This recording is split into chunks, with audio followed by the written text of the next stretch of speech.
पग फेरे।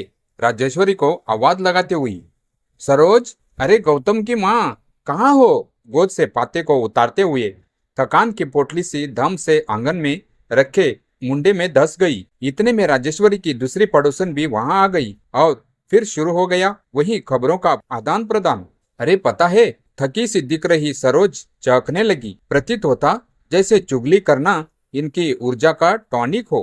कल राहुल का जन्मदिन था, शादी के बाद का पहला जन्मदिन, इसीलिए सब खर्चा उसके ससुरालों ने ही किया था। तभी दूसरी पड़ोसन मुंह बनाते हुए, और पता है, चांदी का चक्कू केक काटने के लिए, और तो और चांदी की प्लेट भी केक खाने के लिए। बताओ, राहुल और उसके घर वालों की तो मौज तो हो गई। तभी राजेश्वरी ने मुंह सिकोड़ते हुए बोली, अरे देने की नियत होनी चाहिए, बस देने वाले तो भर भर के देते हैं अपनी बेटियों को। कर्म तो हमारे ही फूटे थे, हमने तो खोदा पहाड़ और निकली चूहिया। तभी थपाक से सरोज बोल उठी, अरे कितना तो देते हैं तेरी बहू निशा के पीहर वाले भी, लेकिन राजेश्वरी की एंटन कभी कम न होती। राजेश्वरी के तर्कस से ऐसे जहरीले तीर अक्सर निकलते रहते और निशा को असहनीय घाव दे देता, असहनीय घाव दे जाते। फिर भी न जाने किस मिट्टी की बनी थी, कभी पलटकर कुछ नहीं बोलती। उसे ये भी पता था कि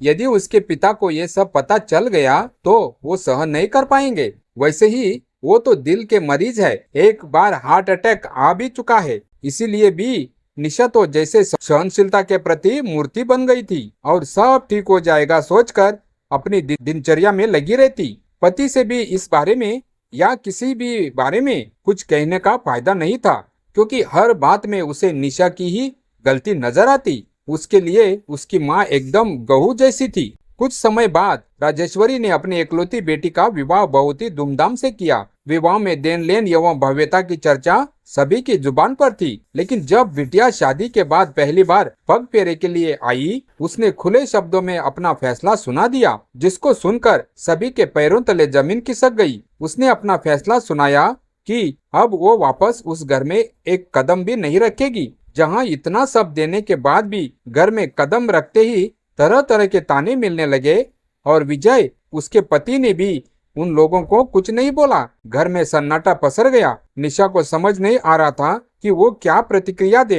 ये सब जो उसकी ननद ने मात्र एक दिन झेला है, इस घर में तो वो वर्षों से झेल रही है। अब शायद इन लोगों को मेरी पीड़ा का कुछ एहसास हो, सोचती हुई निशा आंखों की नमी को पी गई। निशा ने चुपचाप अपनी ननद प्रिया की ओर देखा। प्रिया की आंखों में आंसू थे, लेकिन उनमें डर नहीं था। वह अपने निर्णय पर अडिग दिखाई दे रही थी। राजेश्वरी और उसके पति महेश जी अभी तक सदमे में थे। क्या कह रही है तू? महेश जी ने कांपती आवाज में पूछा। जो सच है पापा, मैं उस घर में वापस नहीं जाऊंगी। लेकिन बेटी, अभी तो शादी को 1 महीना भी नहीं हुआ, राजेश्वरी बोली। प्रिया हंस पड़ी, लेकिन वह हंसी दर्द से भरी थी। माँ, सिर्फ 1 महीने में ही मुझे समझ आ गया कि लड़की के मायके वाले की औकात दहेज और उपहारों से नहीं मापी जाती। कमरे में सन्नाटा छा गया।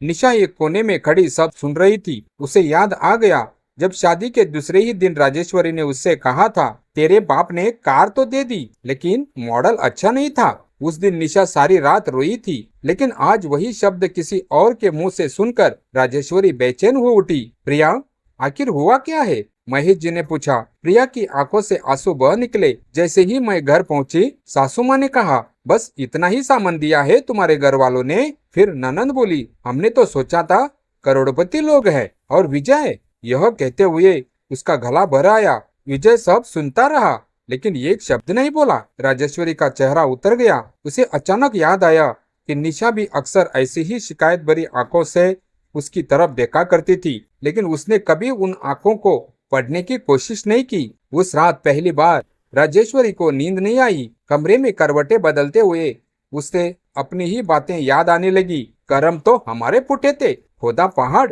निकली चूहिया, देने की नियत होनी चाहिए। एक एक शब्द हथौड़े की तरह उसके दिल पर पड़ रहा था। जब से उसे लगा जैसे सामने निशा खड़ी हो और पूछ रही हो, माँ जी, क्या मैं भी किसी की बेटी नहीं हूँ? राजेश्वरी बेचैन होकर उठ बैठी। पहली बार उसे अपने भीतर अपराध बोध महसूस हुआ। सुबह प्रिया उदास बैठी थी। राजेश्वरी उसके पास गई।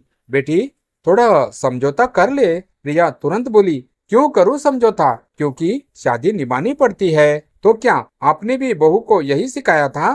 राजेश्वरी चौंक गई। क्या मतलब? मतलब ये कि जिस घर में मैं पैदा हुई वहां रोज निशा भाभी को ताने दिए जाते हैं। तब तो आपने कभी नहीं कहा कि बेटी की इज्जत भी जरूरी है। राजेश्वरी के पास कोई जवाब नहीं था। उस दिन निशा रसोई में काम कर रही थी। अचानक राजेश्वरी वहां आई। निशा घबरा गई। माँ जी, चाय बनाऊं? राजेश्वरी कुछ क्षण उसे देखती रही, फिर बोली, निशा, तेरे पापा कैसे हैं? निशा ने आश्चर्य से उनकी ओर देखा। शायद शादी के 5 साल में पहली बार सास ने उसके पिता के बारे में पूछा था। जी ठीक है, दवाई समय पर लेते हैं? निशा की आंखें भर आई। जी। राजेश्वरी बिना कुछ कहे वापस चली गई। लेकिन उस दिन निशा के मन में एक छोटी सी उम्मीद जागी। कुछ दिनों बाद विजय और उसके परिवार वाले प्रिया को लेने आए। बैठक में बातचीत शुरू हुई। विजय की माँ बोली, लड़की को समझाइए, छोटी छोटी बातों पर घर नहीं छोड़ा जाता। प्रिया तुरंत बोल पड़ी, छोटी बात? जी, अगर कोई रोज आपके मायके वालों का अपमान करे तो वो छोटी बात है। सभी चुप हो गए। फिर प्रिया ने एक ऐसा प्रश्न पूछा जिसने सबको निरुत्तर कर दिया। अगर यही सब आपकी बेटी के साथ हो तो क्या आप उसे भी समझौता करने को कहेगी? विजय की माँ के पास जवाब नहीं था। उस शाम राजेश्वरी बहुत देर तक अकेली बैठी रही। अचानक उसे याद आया, निशा जब पहली बार पग फेरे से लौटी थी तब उसकी आंखें भी ऐसी ही सूजी हुई थी। उसने पूछा भी था, क्या हुआ? लेकिन जवाब सुने बिना ही कह दिया था, बहुएं ज्यादा नखरे नहीं करती। आज उसे अपनी कठोरता पर शर्म आ रही थी। रात को उसने महेश जी से कहा, शायद हमसे गलती हुई है। किस बात की? निशा के साथ। महेश जी चुप रहे। वे भी सब समझते थे लेकिन कभी बोल नहीं पाए थे। अगली सुबह एक अप्रत्याशित घटना हुई। राजेश्वरी निशा के कमरे में गई। निशा अलमारी में कपड़े रख रही थी। बहू, जी माँ जी, मुझे माफ कर दे। निशा के हाथ से कपड़े गिर गए। उसे लगा शायद उसने गलत सुना है। जी? राजेश्वरी की आंखें भर आई। मैंने बहुत बार तुझे और तेरे माता पिता को अपमानित किया। मैं हमेशा दहेज और सामान में रिश्ते ढूंढती रही, लेकिन जब मेरी बेटी पर वही बीती तब समझ आया कि ताने कितने गहरे घाव देते हैं। निशा की आंखों से आंसू बह निकले। 5 साल का दर्द जैसे बाहर आना चाहता था। राजेश्वरी ने उसका हाथ पकड़ लिया। तू चाहती तो बहुत पहले इस घर को छोड़ सकती थी, लेकिन तूने घर बचाया और मैं तुम्हें कभी समझ ही नहीं पाई। निशा अब खुद को रोक नहीं सकी। वह फूट फूट कर रो पड़ी। वर्षों का दर्द आंसुओं में बह रहा था। कुछ दिनों बाद राजेश्वरी स्वयं निशा के मायके गई। निशा के पिता दरवाजे पर आए। उन्हें देखकर घबरा गए। आइए समदन जी। राजेश्वरी की आंखें झुक गई। भाई साहब, मैं माफी मांगने आई हूँ। निशा के पिता स्तब्ध रह गए।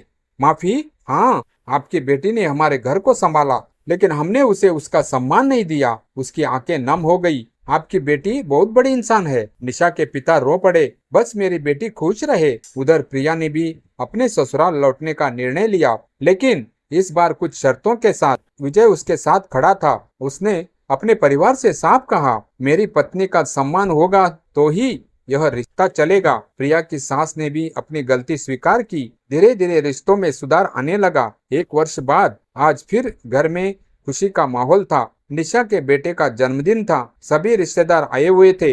वही आंगन, वही लोग, लेकिन आज राजेश्वरी बदल चुकी थी।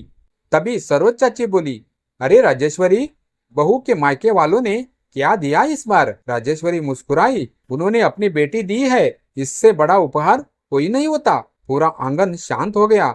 निशा की आंखें भर आई। राजेश्वरी आगे बढ़ी और सबके सामने बोली, मैंने बहुत देर से सीखा है कि बहू पहले किसी की बेटी होती है। जिस दर्द को हम अपनी बेटी के लिए नहीं सह सकते, वह किसी और की बेटी को भी नहीं देना चाहिए। निशा ने झुककर उनके पैर छुए, लेकिन इस बार राजेश्वरी ने उसे उठाकर गले लगा लिया। दोनों की आंखों से आंसू बह रहे थे। एक के आंसू वर्षों के दर्द के थे, दूसरे के आंसू पश्चाताप और परिवर्तन के। और शायद पहली बार उस घर में पग फेरे की असली सीख समझ आई थी। बेटियां केवल अपनी नहीं होती, हर बहू भी किसी की बेटी होती है। और जिस दिन यह बात समझ आए, उसी दिन घर सचमुच घर बन जाता है।